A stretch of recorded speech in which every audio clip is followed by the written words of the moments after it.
Hey, what's up guys? It's Brendan from Best Life Weight Loss. And today's bike vlog, I want to talk about working through soreness, pains, and aches.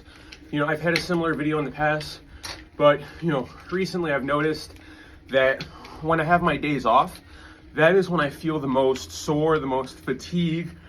And then the following day, I said it in the short, when I get back on the bike after that day off, I'll have maybe a thigh pain, an ache in my calf, doing a lot of time on the bike, doing a lot of cardio, and I always talk about longevity and I don't want to hurt myself and I want to make sure I'm doing everything properly.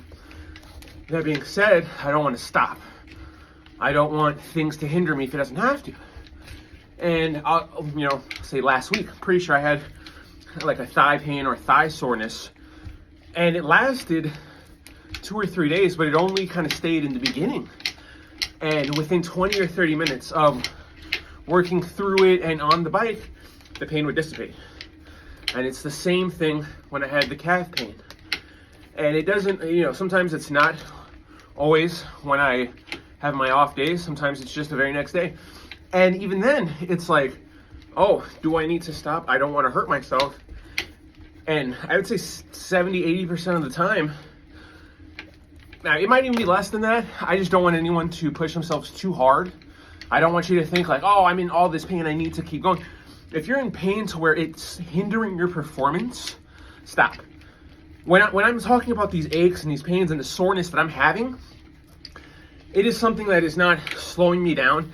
It is not stopping me from going fast or preventing me from moving at a certain pace. If the movement I'm doing, if the pain, the ache, the soreness is to a point where it is hindering my performance, then I know I need to stop, I need to take a break, I need to rest, I need to give it time to restore, because maybe that muscle is just too gone. But there's only been a few times, like usually after I play basketball, it's happened twice now, where I was just in too much pain and I didn't want to hurt myself. But in most regards, stretching, you feel some pain in your thighs. It's the same thing with my shoulders. When I start to go really deep into the push-ups, there always ends up being pain. And I've really mitigated that with the stretching. I have bands that I stretch to help stretch my shoulders, because if you just started doing push-ups, or you've been doing push-ups for a couple months, as you progress, shit starts to get fucking sore, and it can really make you not want to function. It can really hinder your performance. And just like the bike and the cardio and pushing through, you can push through these pains. I was pushing through the push-up pain because I was getting these certain stretches in. It's because I was practicing different mobility. There's different information you can find for different pain aspects, where it's like something on your body might be painful or sore, and there's a certain way or a certain body part other than that part that you need to stretch to relieve some of the pain. And my buddy Google, that motherfucker will tell you, kind of guide you onto how to stretch and what to be doing. And remember, if you go to do like a stretch or something, anything, and you feel extreme pain, slow it down, ease into it, and don't overdo it. It's all about not hurting yourself and doing it for the long haul,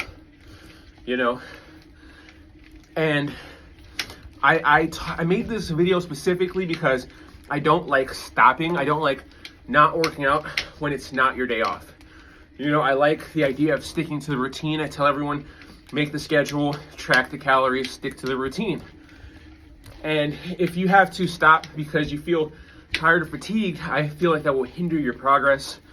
It was something in the past that was always like, oh, if I stopped, it was hard for me to start. And it's something even now I don't try to stop if it's not the day that I planned off. And then it comes down to owning your schedule. So shit happens, you have to go do something, you can't work out that day. Then the day you usually don't work out, that's the day you work out. And that's how I've done it. I wanted to work out Monday, couldn't work out Monday for whatever reason, had helped someone to an appointment. So then, therefore, the day that I was going to take off, which was Tuesday, I ended up working out that day. And it's that consistency of schedule that will help you stay the course on your weight loss journey. It's something that will help push you forward.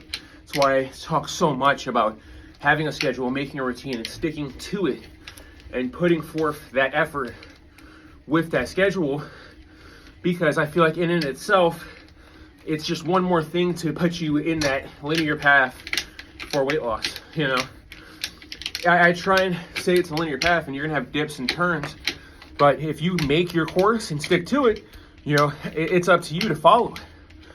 But pain, soreness, fatigue, these are all things that are gonna happen, especially when you really are getting into it. You're doing it 5-6 days a week.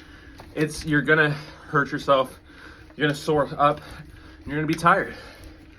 And you really just wanna pay attention and see, and you know, I say you don't wanna not let it stop you, but you also don't wanna hurt yourself. And I preach that because I've been there.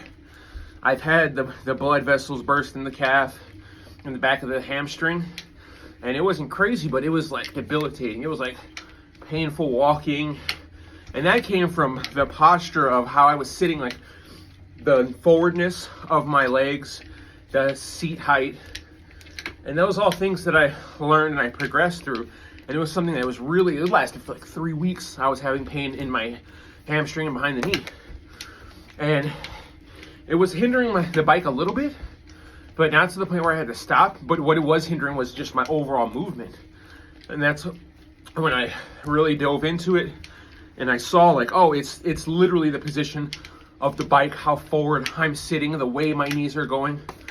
And I adjusted, and I really don't have that pain. And there's sometimes I'm on the bike and I can feel it. I can feel it in that hamstring area, and I'm like, oh, I need to adjust the way I'm sitting. And I figured that out by just Googling it, understanding, hey, why am I having this specific pain in this area? Looking at different articles, piecing together similar information from all the articles, and understanding like, oh, it's the way my legs are, it's the way the knees are, and understanding that. So if you can understand and learn why you're getting a certain soreness, certain aches and pains in certain spots, you can actually dissect that to improve your overall performance. And that's why I say, you know, your weight loss journey, it's a mental aspect too, because it doesn't hurt to do some research, Google some shit. It takes 15-20 minutes a day to maybe fucking put some new information in. I'm always trying to improve, learn, and give you guys better advice.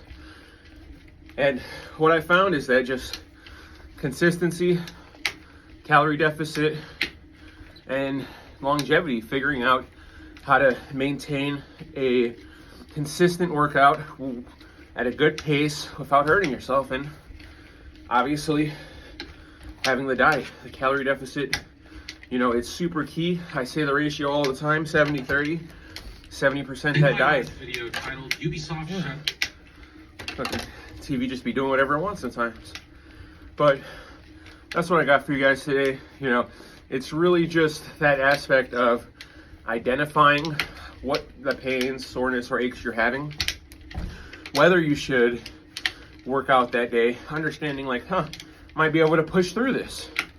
And pushing through it can really change your perspective, and in itself, pushing through something like a soreness or an ache that eventually goes away, that doesn't hinder your performance, it helps you understand the pain even more and helps you see it, identify it, and mitigate it faster. I hope you guys start your weight loss journey today and stay positive.